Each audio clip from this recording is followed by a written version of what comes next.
Welcome. Session 2, Episode 2, Number 2, our Part 2, maybe? I don't know.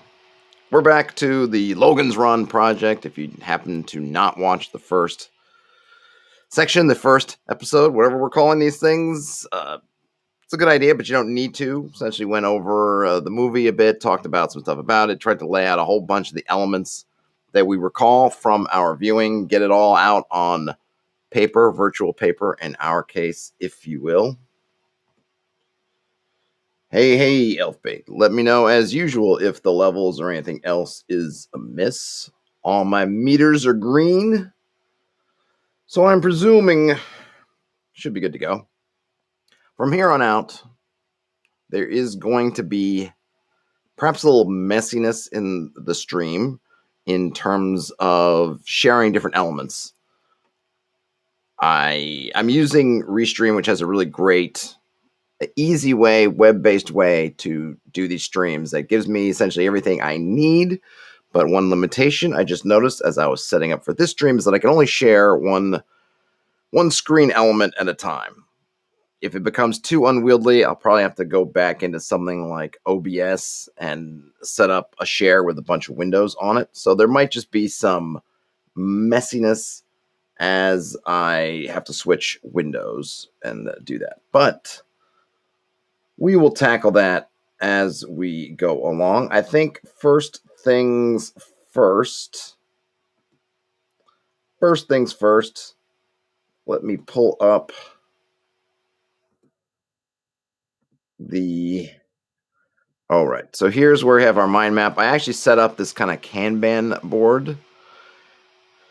Not really using it in the way it's supposed to be used, whatever its official use. But it gives me, I did peek ahead to what the first stuff in Worlds Without Number is, and the first thing they want you to do is ask some questions of the overall world, the region, and then the more local area. So I went ahead and kind of set that up. But if we come over here, I've just plunked this on the never-ending whiteboard next to our original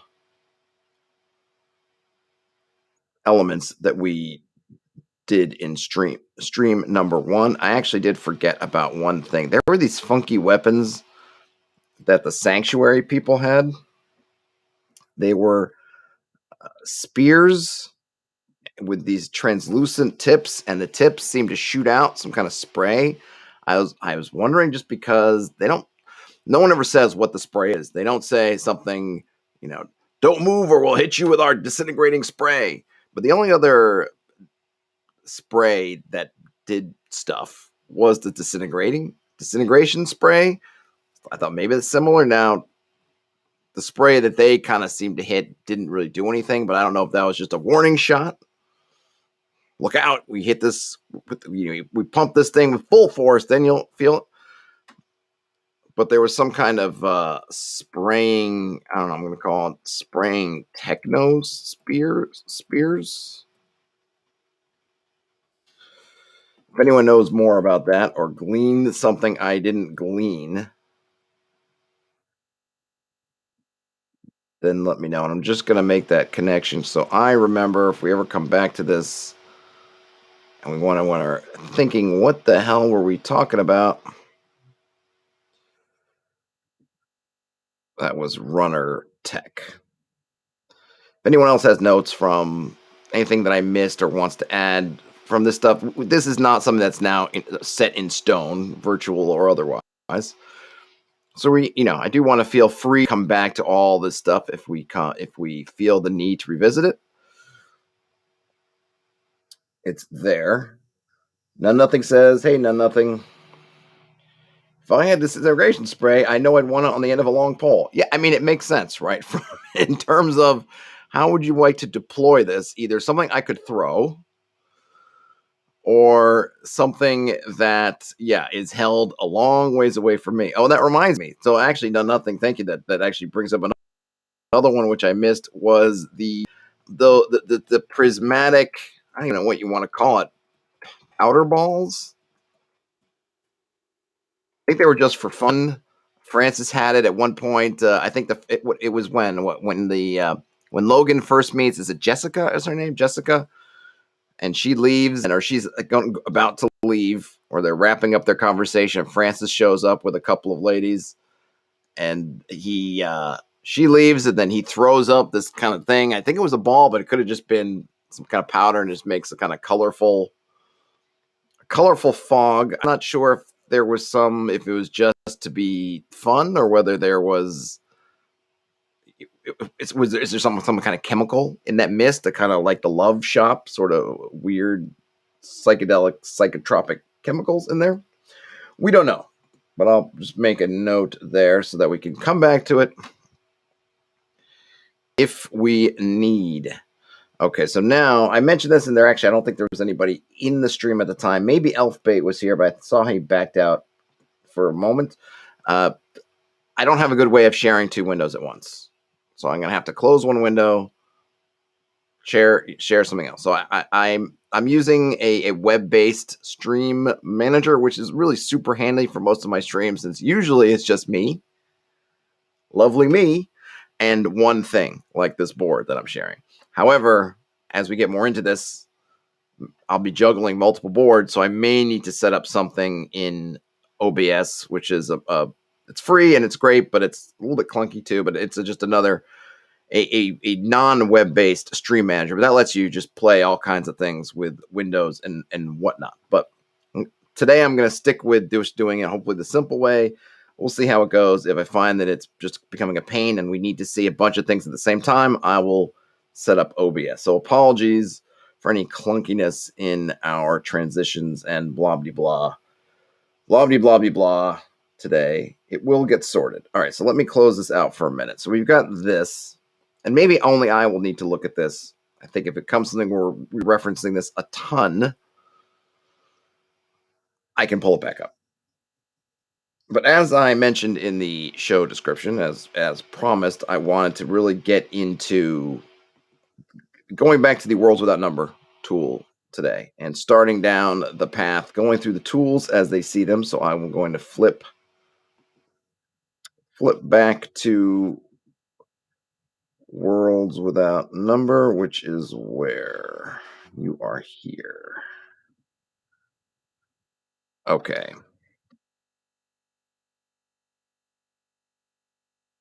Let's hit the read mode. Did they read mode suffice? There we go. That works. That works. All right. Let's see. Control 0. Get that all on the screen at once. Oops.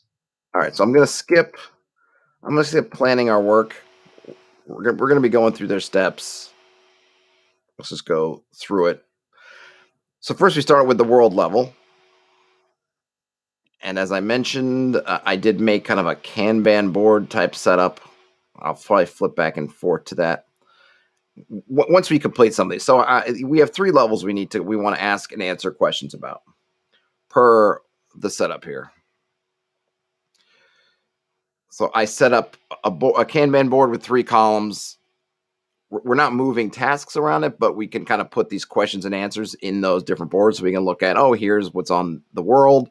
And I did go ahead and set up, I know there's a column because we're going to hit region after that, and then kingdom, I think, is their lowest level after that. So I did do that little bit of setup, but we're going to go through and see what kind of questions we could answer. I'm not going to get so.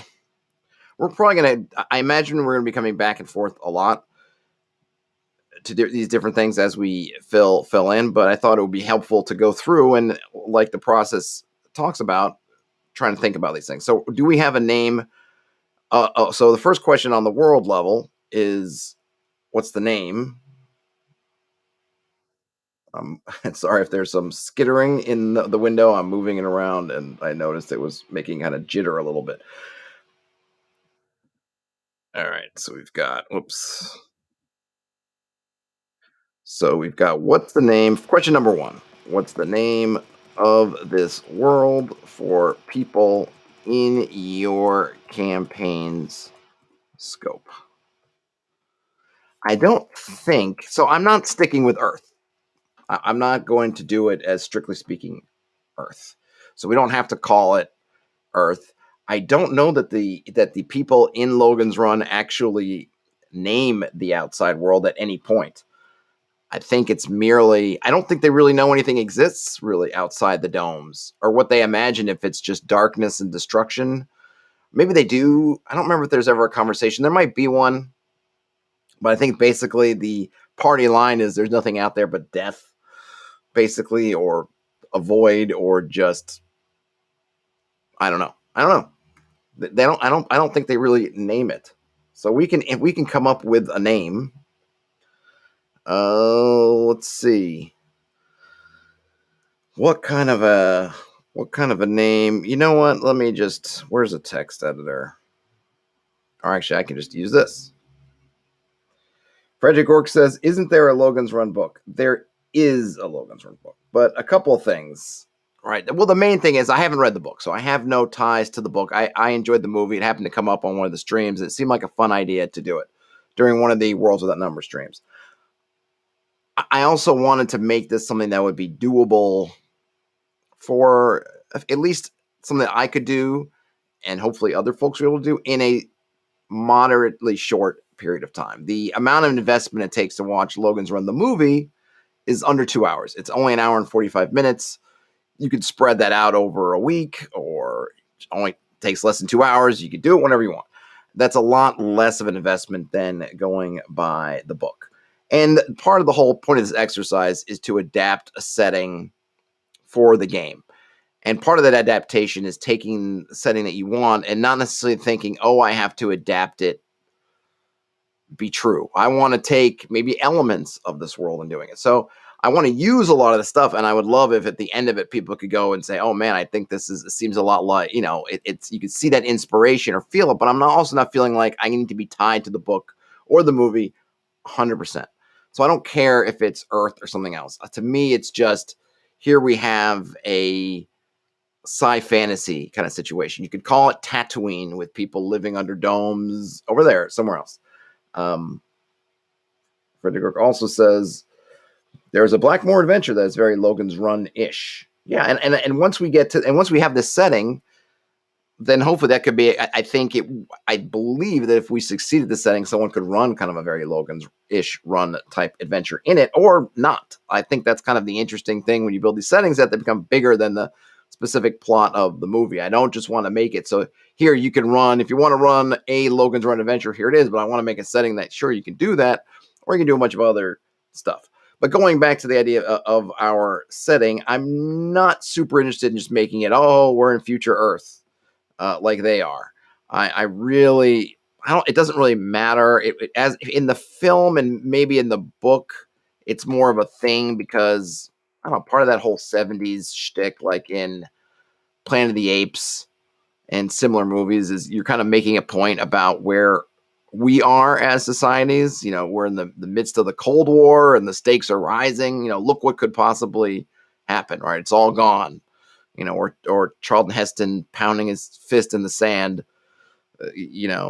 moaning about how, we did it, we finally did it, sort of thing. So I don't feel compelled to stick with Earth. It's more of a, hey, we've got this kind of fantasy, sci-fantasy sort of thing. So Logan backwards is Naggle. Or Snaggle. Wanted to go. Snaggle sounds like not something nice. Maybe we should just pass on the name for that out. But what would they call it? What would you think? What might they call? What might they call it? Be interesting because I guess as a world building exercise, if we think about the people, so let's think about this. Let's get down to brass tacks, if you will. If we're thinking about this, you have these people. The main, I want to say the main, I guess I would say, yes, the main culture. The culture is at least at the center of things. If, unless we start far afield, right? The culture that's essentially setting the tone for most everything else is the culture of the people in the domes. I'm just going to make that is the, at least in the first part. And if we decide that that shouldn't be true, we can come back and change it. So from their perspective, from the people in the domes, specifically the people in the domes who are under the belief, right or wrong, that only the domes, everything outside the domes is, death, poison, destruction. Name your synonym for just something nasty, dangerous, and murderous. What might they call the world? I think they don't refer to anything but I think they refer to their own thing as the domes, under the domes, which I guess suggests that they certainly know there's something outside of it. They don't believe that if they were just to put a hole through the dome, that there would just be more dome, but they're just encased in endless concrete or whatever the domes are supposed to be made of. I don't think they say.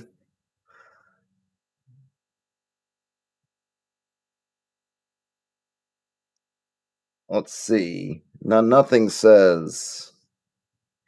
I think it's weird that fantasy settings have proper noun names for the world at all. I don't think that was common in the real world. I think so. Here's what I think, and I don't know anything about anything. Certainly nothing about this. My gist is that there were lots of names for the world that different people had. I don't know that they always thought of what we would consider the whole world as their world. I'm sure that at some point in pretty much any linguistic culture with language, there questions of, okay, where am I? Okay, you're at home. Well, what's outside home? It's our town, village, area, hunting grounds, our lands, whatever you want to call it, our terrain, our territory. Okay, what's outside of that? And I think at some point I just don't think that people were so incurious that they wouldn't name it. It could be that, let's say, those people who were very isolated in a single terrain type. So, for example, the Amazonians, some of those Amazonian tribes that maybe only experienced jungle and then things like rivers and moving through the jungle, but right, whichever way they would look is just jungle. Maybe their word for the world would be the same word they would have for the jungle, or just the outside jungle, or just, yeah, that's outside, right? It's outside the boundaries. It's it's forbidden, it's poison, it's whatever, right? But I think that they would have a name for something. Did they think of it in the terms of, we think of the world as being encompassing the entire earth? They may not have gotten that far in their thinking or in their philosophies, or we're going to think about it.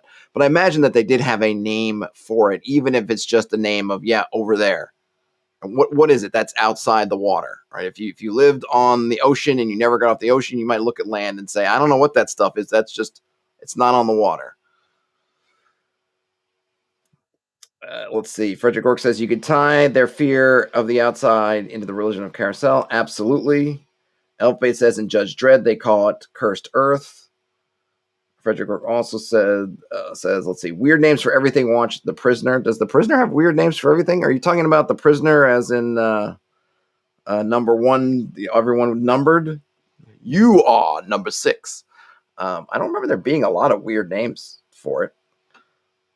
Often, Elfbait says, often the world side was just the wilderness. Yeah, it could be. Wilderness doesn't seem strong enough for this culture. I like the idea of Cursed Earth, because wilderness, it's wild, right? But in this case, I think they see it as more than just wild. It's more than untamed, because that almost is inviting you to go out and tame it, to go out and make the wilderness not wild anymore. It's something that you can tame, something that can become, it can become, you can bend it to your will in some way. Whereas for these folks, it feels more like poison or something diseased or cursed, something that is beyond redemption. It is, hey, my friend, call me Ox. All right, Ox, Badlands. Yeah, I mean, what might be something even more? Is there something even more than stream? Like, I know there's I think Deadlands would be cool, but I think there's already stuff called Deadlands, and I don't want to grab somebody else's name or something. uh, Deadlands, yeah, Badlands, but maybe something. What if there's something? Is there anything worse? I'm not sure what they would think of as being worse. If if renewal is kind of at the center of it, what are you trying to do? You're trying to be in renewal. So what would be the worst thing? Is you're kind of outside for them? What would be if you're outside renewal? You can't be renewal. You're lost. Maybe a elf bait has blighted. Fedora says no zone. No, nothing says killing lands. Yeah, there's got to be something like maybe Ox. My friends call me Ox. So, I'm gonna like saying that.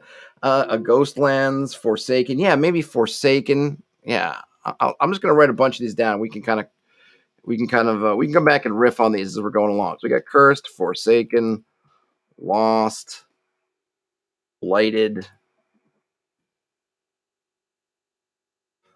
Good stuff in there. All right, so I'm just gonna let. So we're gonna throw some of these in there, and then we can come back. All right, Badlands, Ghostlands, Broken Lands,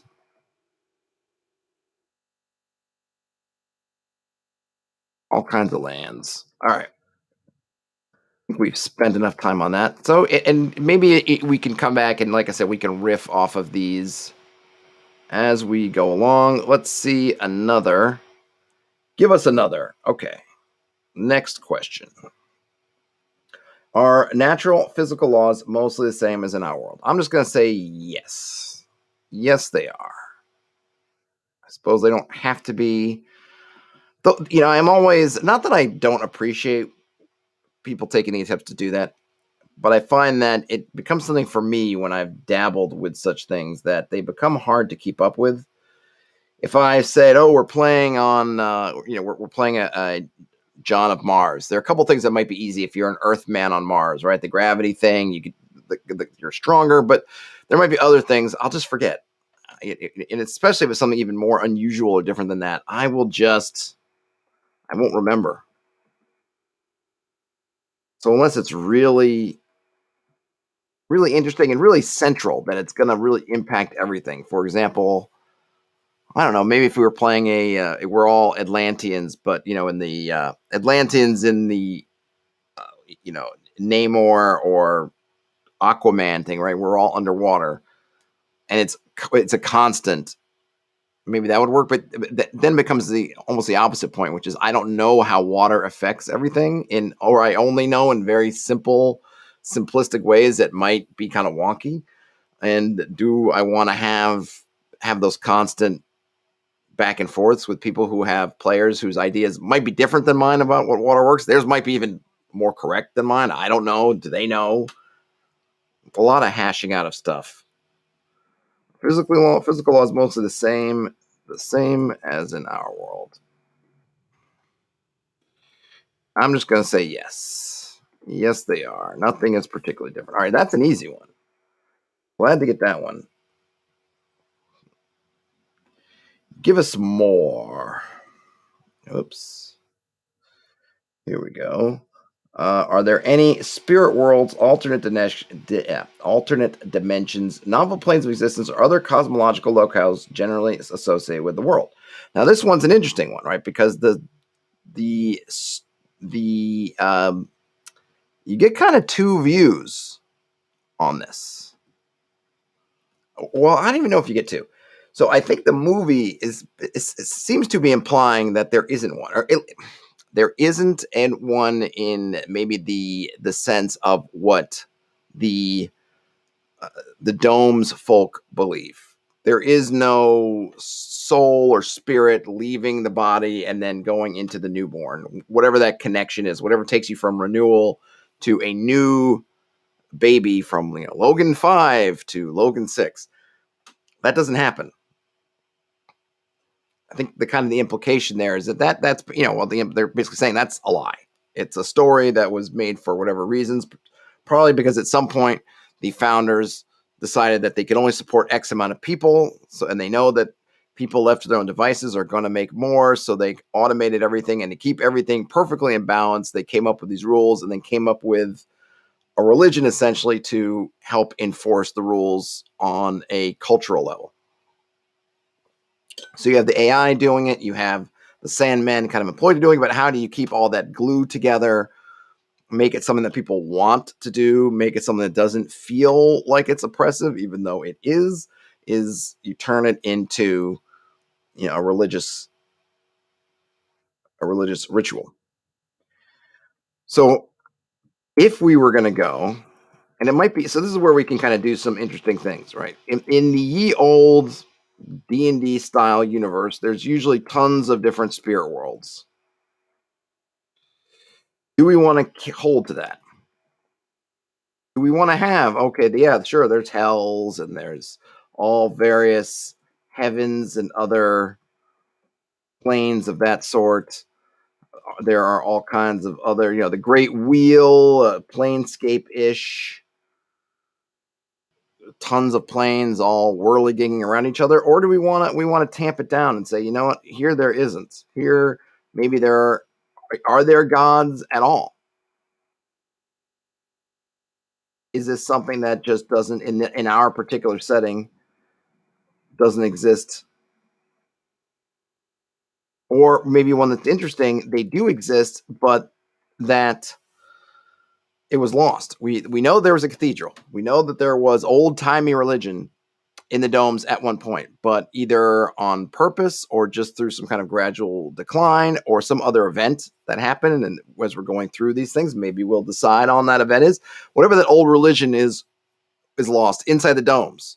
It could still be we're happening outside the domes. There are survivors, maybe mutants or whatever. Anybody else who's outside might still be holding on to all kinds of other religions that are true, that there are gods attached to, that have other worlds or planes or whatever attached to. It just so happens that the people in the domes, they forsook theirs. It was a price of whatever they did. That's gone. And their automated, their essential worship of AI driven systems doesn't have any real spiritual power. So there is no afterworld for them specifically. Anyone have any thoughts? What are we thinking? I kind of like the idea of, yes, there are, maybe with the asterisks of kind of unknown to the dome folk. Or maybe here's a better, maybe it's a better one just for now, because right, I'm sure we're going to get ideas here and there. Can we put maybe for right now? Maybe but unknown. I kind of like the idea of the, yes, there being some of that stuff because they're always fun. Maybe they even mean something different. Frederick Gork says, hint it, but keep it downplayed. If necessary, can be developed later. Sure.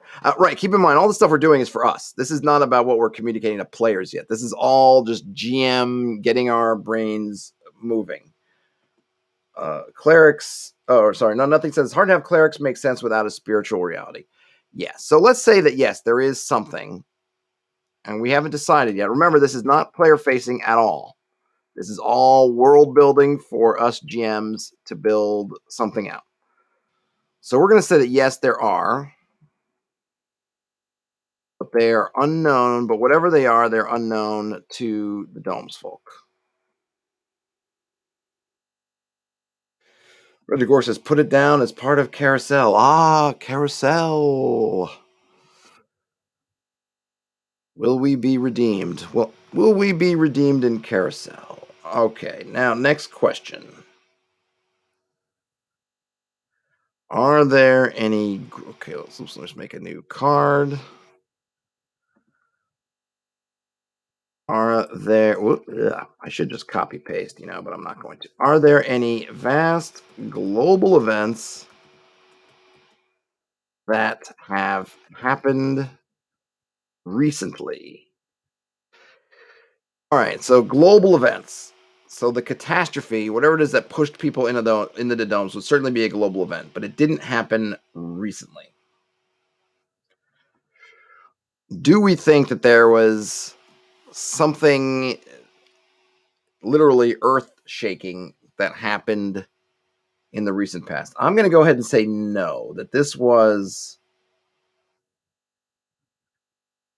I don't think so. If we're doing this history, we're starting after a couple of the domes have fallen, or maybe not fallen, but they've converted from uh, renewal worship to other things. They're out of the carousel. I suppose maybe that would be the global event in our setting, right? Because this is kind of I'm not trying to create a whole Earth-sized planet here. So maybe in terms of global, in that it touches every part of our setting, that maybe we'd say that Logan 5 and Jessica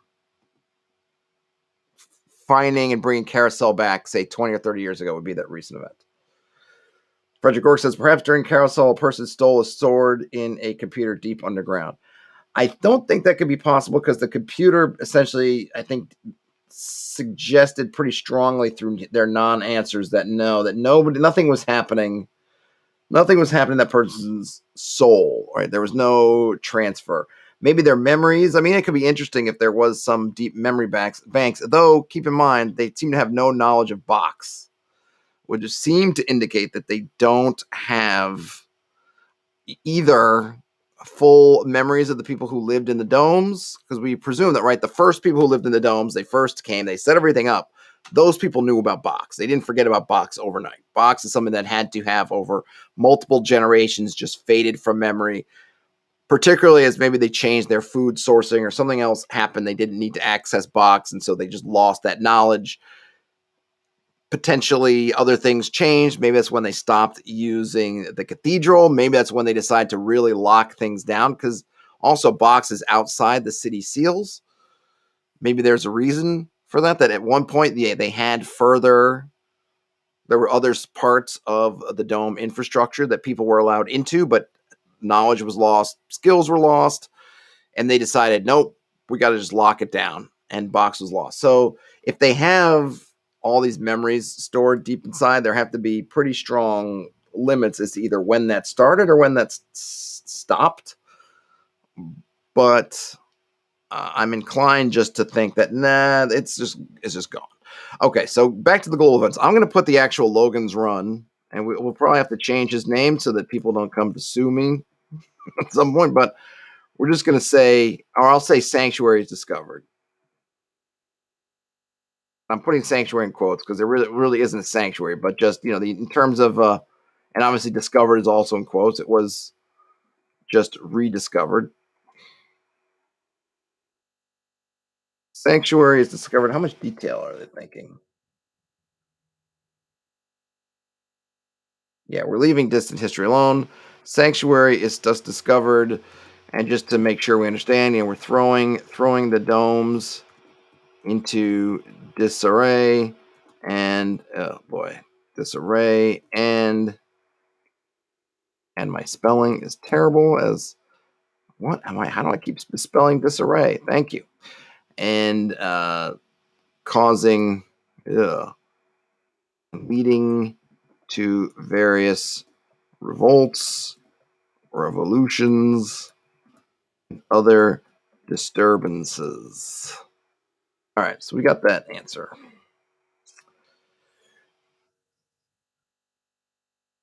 That there is, I believe, all the questions we have to answer. Again, apologize for that. We have answered these general questions in somewhat general fashion, but we did get to them. Now we're going down to the region level. And this level covers the cluster of nations or civilizations most relevant to the attendant scope. So the domes obviously would be one civilization.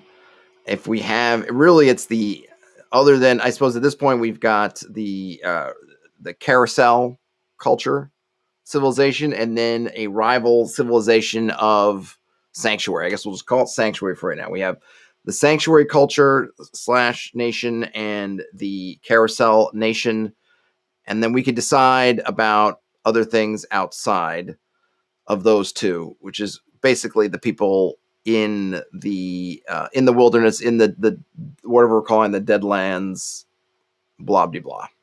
Right. So now we get some. Okay, so now the region.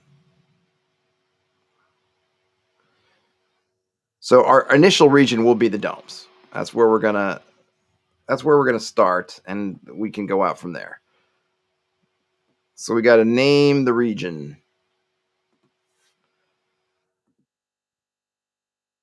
Don't forget the area where the wild kids are. Yeah, that is Cathedral. Right? That's just a part of of a dome, or that particular dome. Do all domes have cathedrals, and are all cathedrals where they put the cubs, those wild kids? We can determine. We don't. I don't think they suggest it. We don't really see. We only see essentially one dome or one set of domes. All right, the domes. That's an easy one. Man, this is easy. Choose about 6 major geographical features. Here's where it gets tricky because inside the domes, just given the nature of it, it doesn't have a ton of features. Choose about, I'm just going to type this out, about 6 major, I don't know. Hold on a minute. All right.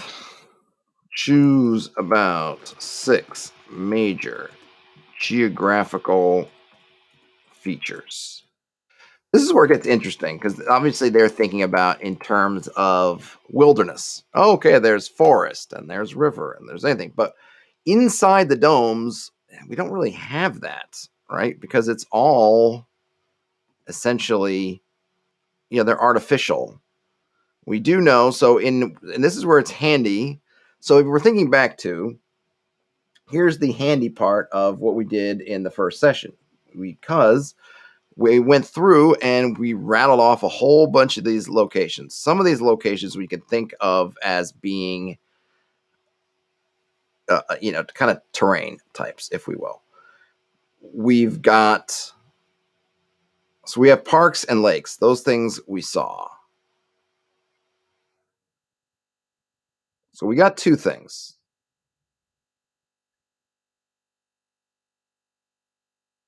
We've got parks, and I suppose here, this is what I guess I'll put in parentheses. So we'll put some stuff that's around the domes because by the time we're inside or we're in the adventure, people are going to have some access to the outside.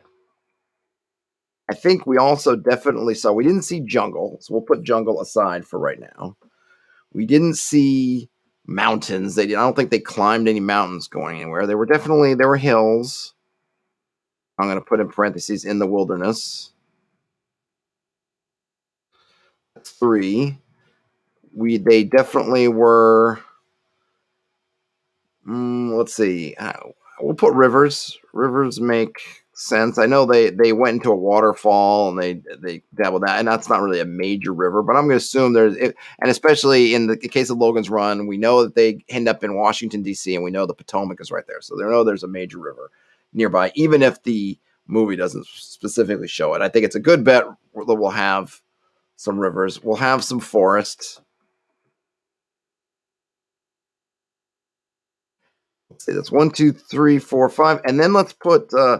We'll call it specifically some kind of irradiated. We'll call it wasteland. And let's just, even though they don't mention it, and there's no reason to think from the movie, and it seems like as far as the movie goes, that the Earth is, at least as far as can be seen, is no longer highly radioactive. But let's have some wasteland areas where just things have gone weird. So we're, as our 6 groups of geographical features, we have parks and lakes that are in the domes. That's 2. And then 4 in the wilderness: hills, rivers, forests, and wastelands. And of course, we can expand it. It doesn't have to be comprehensive, but we have some areas there to start. Sound about right? Let me switch to the. Let me. I'm going to change up just so you can see kind of what I'm doing with this Kanban board setup. Hold on a second.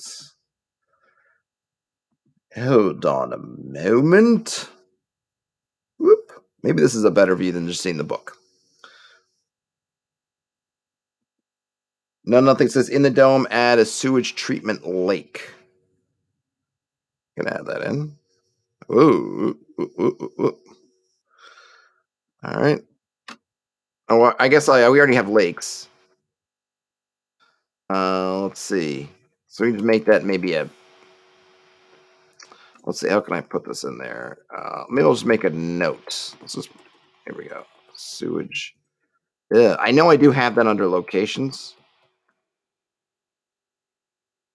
The one that they show in the movie very much seems to be one that's kind of for show, just for for people to go and relax and see. But I do have listed. We come back here to in stuff in the domes. Let's see. We've got hydro tunnels. I don't have something specifically for sewage, but I kind of put that hydro tunnels. I just make a note. Sewage treatment. Ugh. All right, sewage treatment. We got that.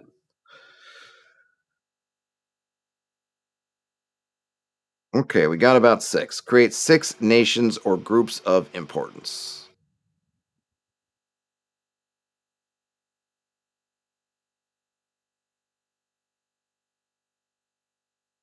Or groups of importance.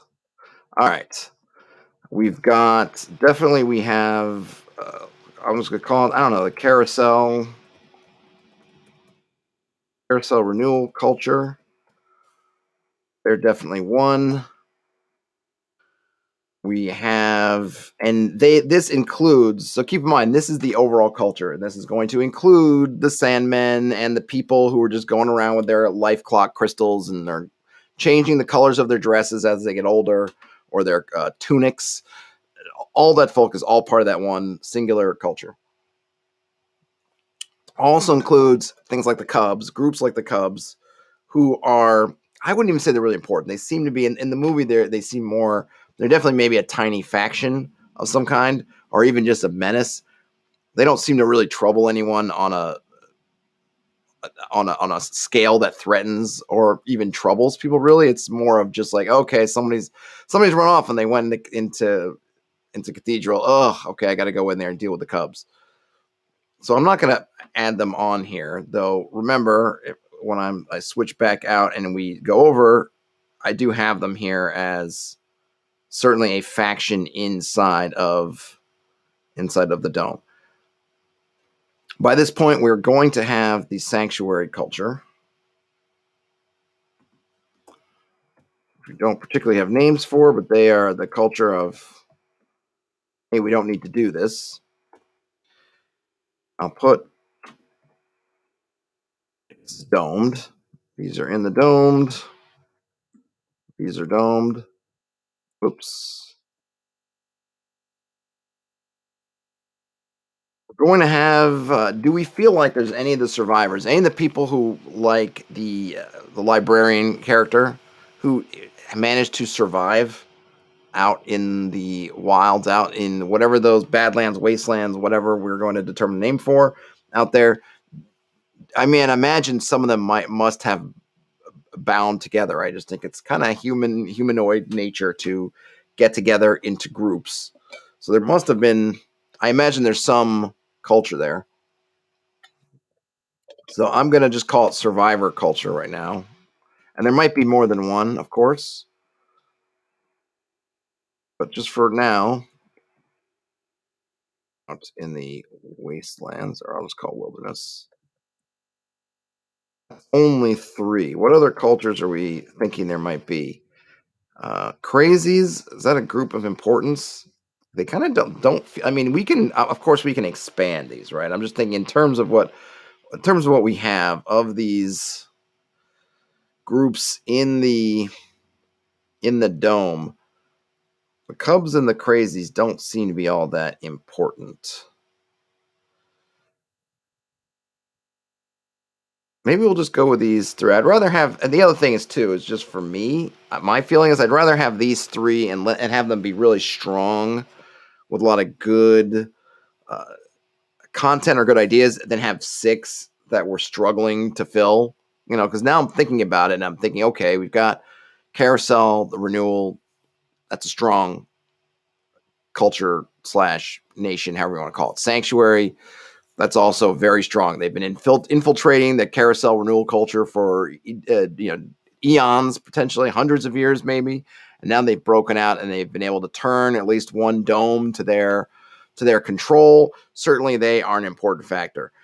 Out in the wilderness, there's got to be at least one survivor culture, I imagine, when we can determine whether it's powerful, weak, how it sits.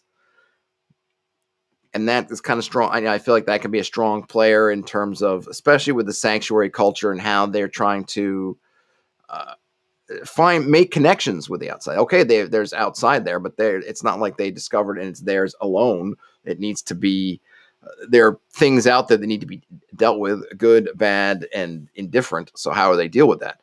I'm not feeling a really strong pull towards there being other cultures. Not that I don't think they exist. I just don't have a great idea in my brain right now for, there should be this culture. If we start putting in a lot of humanoids, demi-humans, whatever you want to call them, then of course that becomes a nation or group of importance. We can come back in here and put that in.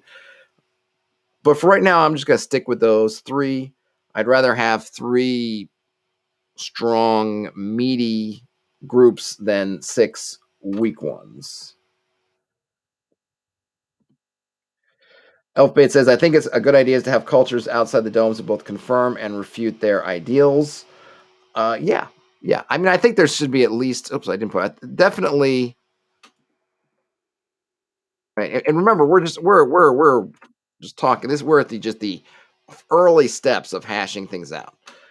Yeah, I think it's good to have, I do think that eventually you want to have multiple cultures out there, not just one. In terms of just kind of getting started, I think these three will work, and we can come back and fill in. And I think we're going to get stuff, Elfbait, as in things like setting up the beliefs and their the ethos and the philosophies and whatnot of these particular cultures. We'll be filling them in, and then I think it is a good idea to have cultures that are in sort of positive and negative tensions with those. I like getting those triangles set up of, okay, these two are together on these things, but they disagree on this angle. These two might be together on this, but they disagree on that. And so you have this nice tension between these different cultures, as is usual. But I think we might be getting, we don't want to get ahead of ourselves. We're only at the very start. Okay, and that says define. All right, whoops, I think I might have skipped something. All right. Identify regionally significant gods.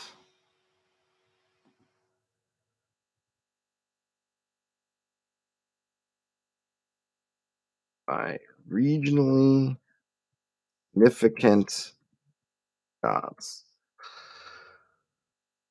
All right, so it's kind of a false god, or maybe it won't be. I don't know. That's another interesting thing to play with, right? They've been doing this carousel.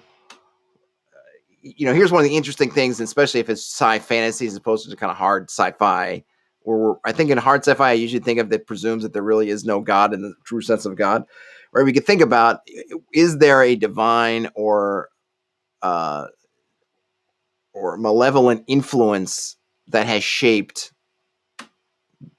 Carousel and Renewal? They don't mention a god by name, but that doesn't mean that something isn't out there who isn't taking advantage of their beliefs or seeded their beliefs. Like, Sauron going to Numenor and seeding Melkor worship amongst the Numenorians. So we can potentially have some kind of a hidden god. I'm not sure what we might call it.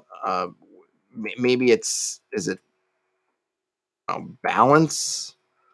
What might they think about if they were going to personify this concept of carousel and renewal? What might they call it. I definitely seem to have. I know that they had that conversation that Francis and Logan talking about.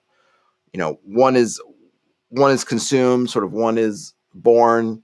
The concept of going around, the idea of holding things in a balance. There's probably cooler names for gods than balance. The scales.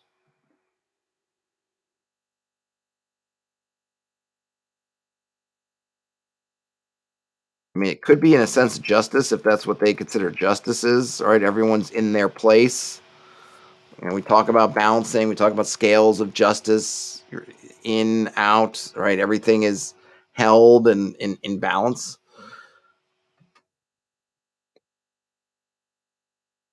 Elfbait says balance works. It's all about order, sustainability, and stability. Yep, exactly. All right, so we'll hold on to that. Now we've got three other cultures. Sanctuary. The sanctuary folk are clearly not going to worship that same kind of balance. Now, nothing mentions persistence. The idea is for humanity to continue regardless of the cost to individuals. I'll throw that in there too. Yeah, persistence. Did I spell that wrong? Okay. That is another good one. Let's think about what the sanctuary folk believe. I think they must believe in something. There had to have been something that drove their ideas. They also, I think the whole thing, and it's a little bit confused by the fact that they use the Ankh as their symbol, but the Ankh is also something that clearly is a technology for them. The Ankh is the key. So it's not, it's, the Ankh is definitely not just a symbol. They may not know, or they may not know that it is the key. They just construct these Ankhs. And there must be a whole interesting backstory, or maybe not, about how they're continually making new Ankhs and how these Ankhs are also turned into keys that actually work. Because I imagine if you're just carving an Ankh out of, I don't know, whatever, it wouldn't magically be a key to the door. But I can't imagine that there's some cache of thousands and thousands of these Ankhs around they could just use for every runner that gets all the way down there to the door to use them, or even those that get caught and sprayed and the Ankhs get returned to the machine. But maybe the Ankh has some other meaning for them. So we could kind of go with maybe an Egyptian kind of flavor, just in terms of.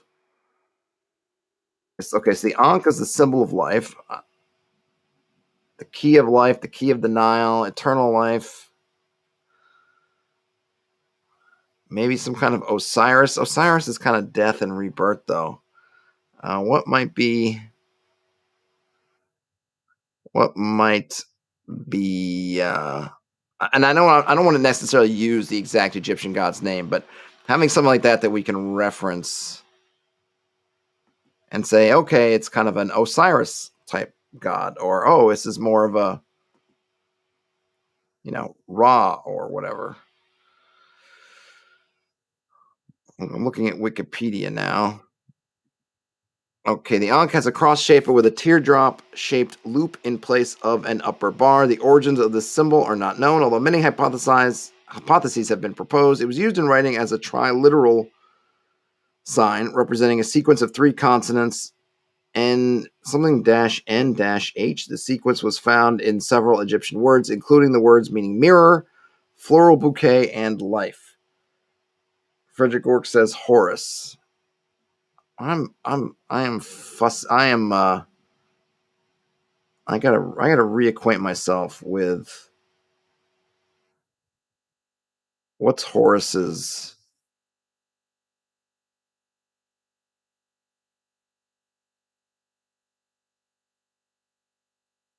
Let's see. There's Ptah, craftsmen and archetypes, architects,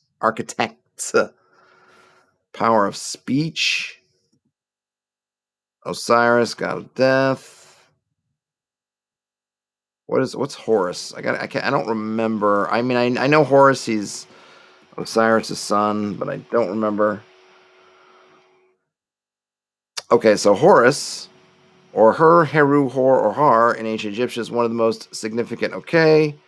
Served many functions, most only god of kingship and the sky. Oh, that's nice. And Elfbait also mentions justice.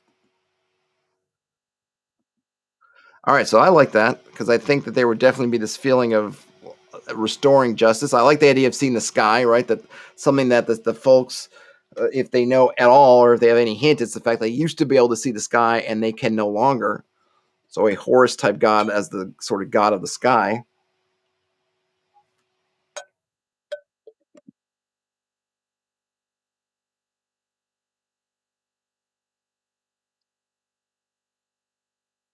Okay, so what is his? I just want to get a sense of what his. Oh, all right. So here's what, and this is Wikipedia. So take it with a grain of salt. Horus was said to be the sky. He was considered to also contain the sun and moon. It became said that the sun was his right eye and the moon is his left, and that they traversed the sky when he, a falcon, flew across. Later, the reason that the moon was not as bright as the sun was explained by a tale.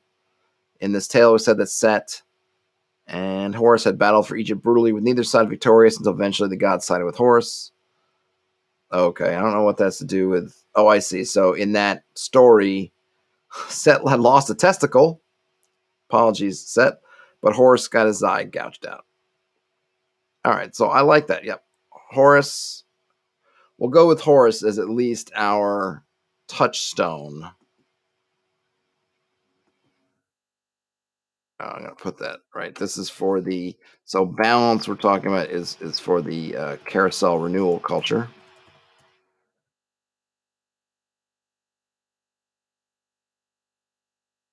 Then we've got Horus parentheses sky, no sun and moon, and that is for the sanctuary people culture. Who might the survivors worship? What might they? I'm thinking some kind of Earth Mother. If you think about it, their great thing was that obviously way back in time, immemorial to them, the Earth was wiped out, but it didn't die. Right? That the Earth was irradiated. It was harmed about as bad as could be, but something about the Earth, right? It somehow was special. It rejuvenated. There was some rebirth there. It was able to regenerate, phoenix like. It was able to rise from its ashes and support life once again. I don't know if there's any kind of god out there that has sort of a renewal in a different sense, or different sense than the carousel type of renewal with, I don't know, a the sort of everlasting earth. That, there's such a thing as I think of everlasting earth goddess, inner earth, Gaia, eternal earth mother. I guess we'll just go with Earth Mother, unless you guys have a better idea. I feel like it's, Frederick Ork says, let's see, in the chat, see the worshiping flowers, they bloom for a while and pass on. Are you talking about the survivors?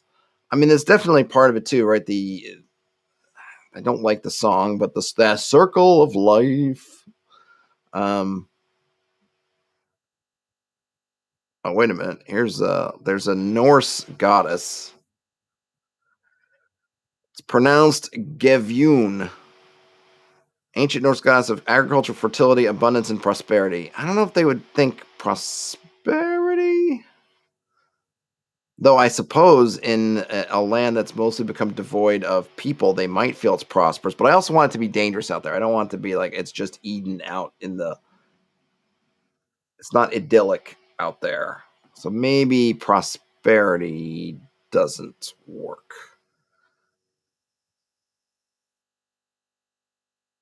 Is there more of a wild one? Do we have? Is there a goddess? I kind of like the idea of it being a goddess too. To get There's something that's more wild, more. Oh, here we go. So nature diseases. We've got Cybele, Phrygian goddess of the fertile earth and wild animals, Demeter, goddess of the harvest, crops, the fertility of the earth, grains, and the seasons, and Dionysus. I kind of like the idea of madness. So I think I'm gonna take Cybele of these, but I'm also want to put that madness because I think that there is definitely gonna be an element of madness. I don't know. Let's see. Eris. Goddess Eris? I'm not sure I'm familiar with Eris. Is it on this giant list I'm looking at?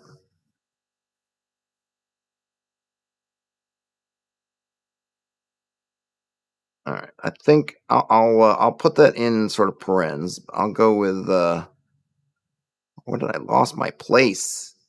What happened?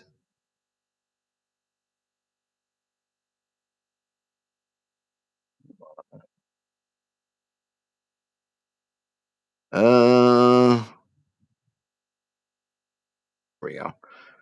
All right. So Cybele, which is fertile earth and wild animals, and I'm also going to add madness into the mix, and I will add a note about Eris. And then nothing says there could have been a religious schism where the people that stayed outside had faith the earth would regenerate. The people that went in the domes thought the earth goddess was dying. Yes. See, indeed, right? From if we were, especially if we go with more purely fantasy, absolutely. Sibylle, that is fertility on animals plus madness. Then I'll just put kind of Eris, which I will look up. I'm gonna make. Let me see. If I can make a note here about that because I do want to. Here we go. Is that a comment? Here we go.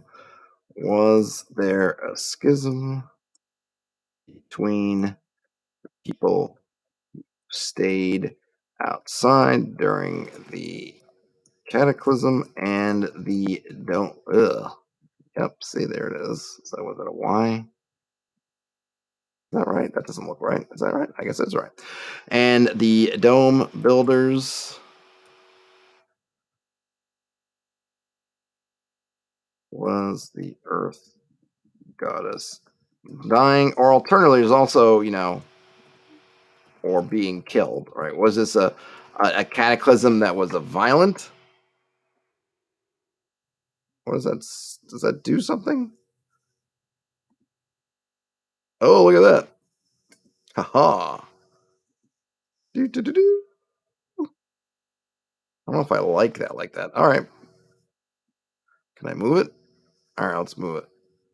I'll put it over here. Okay. Good. We've got that. I like that thought very much. I definitely will definitely come back to that. So I'm glad I put it down as a note. Okay, since we're getting to the bottom of the hour, let's see if we can get through. Okay, so I was hoping to get. I'm not really. It's always weird to say. I was hoping to get to doing the actual do some map making. I loaded up Worldographer, downloaded the latest version, but it's not. I'm glad that we haven't made it yet to there. One, because I don't want to just speed through it. There's a lot of stuff I think to do, and I really like going through these questions. It looks like we've got, besides sketching out the region, which I want to do, we've got two more questions. So let's see if we can get through these two more questions, and then after that, I think it goes into deeper details on the geography, and then we can have that as for session 3. It'll be a nice place to cut and then start the next one. So the next question outside of sketching the region is assign 2 important historical events to each group or nation. Okay, so let me write that out.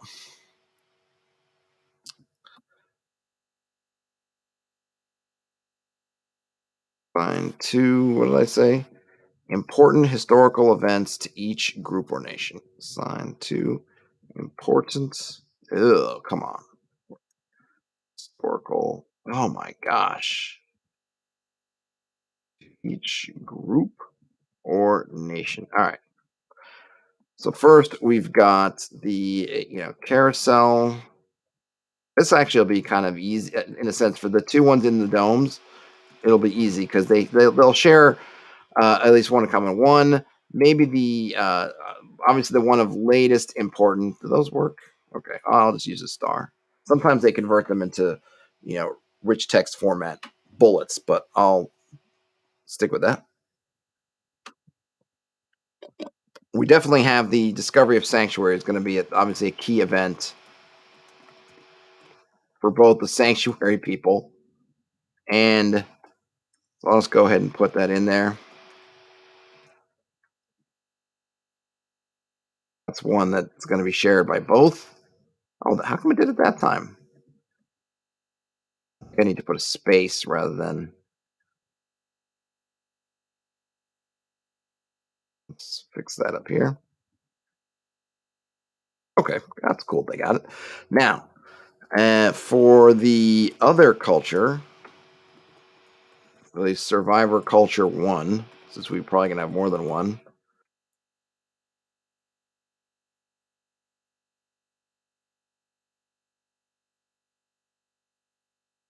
That actually would be an event for all of them. They're all going to share this one, which can be. It may seem like I'm cheating by putting in, oh look, two events for each, but they're all the same event. I think it's important because this is the event that's going to bind all of them together at the beginning. That's what we're dealing with, is the fallout of this event from all of them. You have at least one culture that's outside. Who knows what they thought about the domes? Maybe they thought nothing about it at all. Maybe there was some barrier, something that kept them away, either something that was cultural, much like the cultural, religious type of laws, rules that kept the domes closed, or else they never tried, they couldn't get in, whatever it was. It wasn't, no. But now they have to deal with these people who are out there. Maybe resources could be, there's most likely a scarcity of resources out there. What land is arable? It could be a lot, could be a little, or all kinds of stuff. And now they have this competition with people, but also the chance to trade technology, to knowledge, all these kinds of things. But it's going to be, this is a start of a new era. It is certainly for the Carousel Renewal people a great shock. Can they recover from what might be a death blow? Right, this is a knockout punch. Their whole culture revolves around the idea that there's nothing out there. It's just totally dead. You gotta renew. For all of our sakes, otherwise, it's over. And suddenly, at least some element of that isn't true. It's obviously not true. And then for the sanctuary culture, it was their whole purpose. And this first it was their mission to kind of find it and send people there. Now that they know the truth, both in the sad fact that all the people who they thought were escaping somewhere weren't escaping at all, but now there is that something. Now it's not just a myth. They're not just on a mythological journey. They can really do it. So it's a big event. But we want to think about now what we think about some other events. So what Worlds Without Number says, the events might be very recent, in which case the region's still dealing with them, like Sanctuary, right? That whole thing happening. They could be the remote distant event that was somehow critically important to the group's development. And then, okay, so their instructions are try to connect different groups by these historical events. I mean, we have two big ones. We could kind of just fill them in for everybody, really, right? Let's do this. In terms of what's happening, and that is the catastrophe, whatever it is. Okay, how did I misspell you this way? Okay, there we go. Thank you.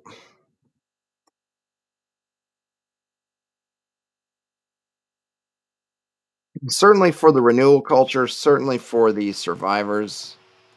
Maybe not. Let's think of something else for the because the catastrophe is certainly the foundational story for the carousel/renewal people.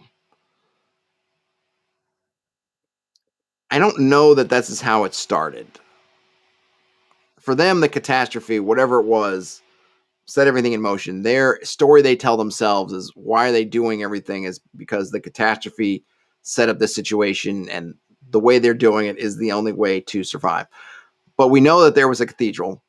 We know that they don't use the cathedral, hence the cathedral was for something else. that they no longer believe in. Um, Maybe the sanctuary culture harkens back to this earlier culture that was displaced by the carousel renewal. So I'm going to put placement of the dome builders or dome building culture, because in this place I'm not talking about that. Oh, dwarves built the domes, and then goblins kicked them out. Now goblins live there. Right? We're talking about the same culture. Humans.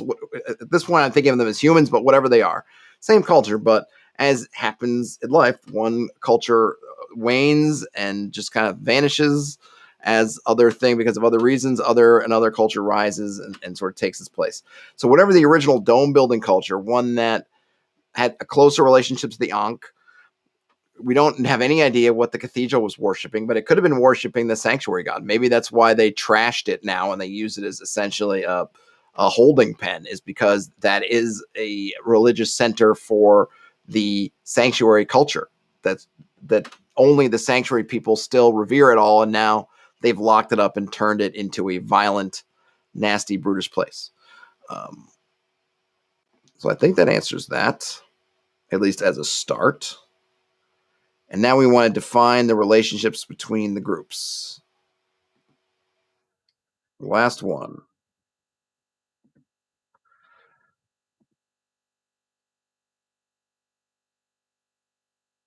Define relationships between the groups. This one's pretty obvious, right? So the sanctuary, the carousel renewal culture is, is directly opposed to the sanctuary culture. They can't coexist. They're mortal enemies. Yeah, each one, particularly on the side of carousel culture, their whole belief system cannot exist with another group that's basically saying, no, it's cool, you don't have to renew. It doesn't really matter. It's cool. You can just go outside. They cannot coexist. They cannot coexist. The survivors, um, see, I would say that the carousel renewal culture just doesn't even, survivors don't even exist. They are not, officially at least.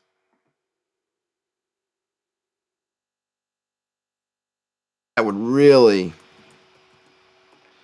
if there is, if we could say that there could conceivably be a faction, a sub faction of Carousel who says, "Hey, maybe we've done it. We've we were able to renew ourselves enough that now the world is renewed and it's ours.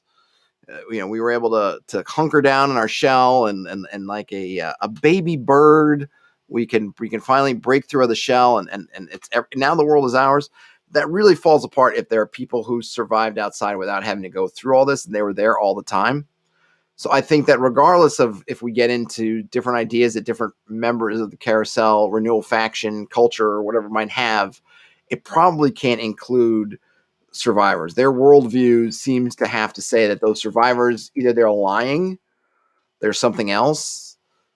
If they do believe in demons or other things like that, then they're clearly the product of some kind of horrible thing. They can't be. They can't be real. I would say that the sanctuary and the survivors are, in a tentative process of mutual, what was it? Mutual, I don't know, discovery and what might be another word? Mutual discovery and, I don't know, relationship building, diplomacy.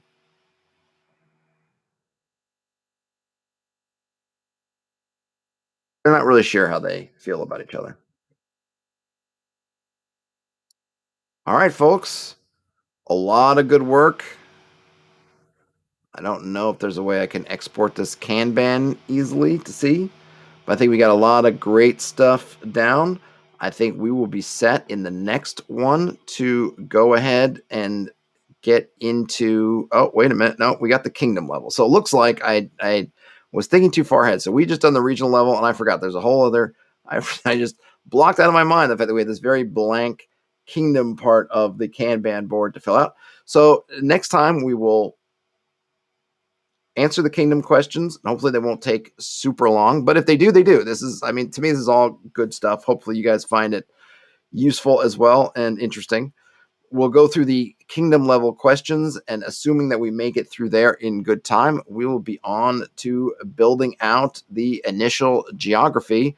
I've got Worldographer at the ready, so I am ready. Folks, have a great rest of your day, night, weekend, whenever. Go ahead and give us a thumbs up if you enjoyed it, and subscribe if you'd like to see more of this stuff. But ultimately, have a great rest of your whenever. Game on. I'll talk to you later.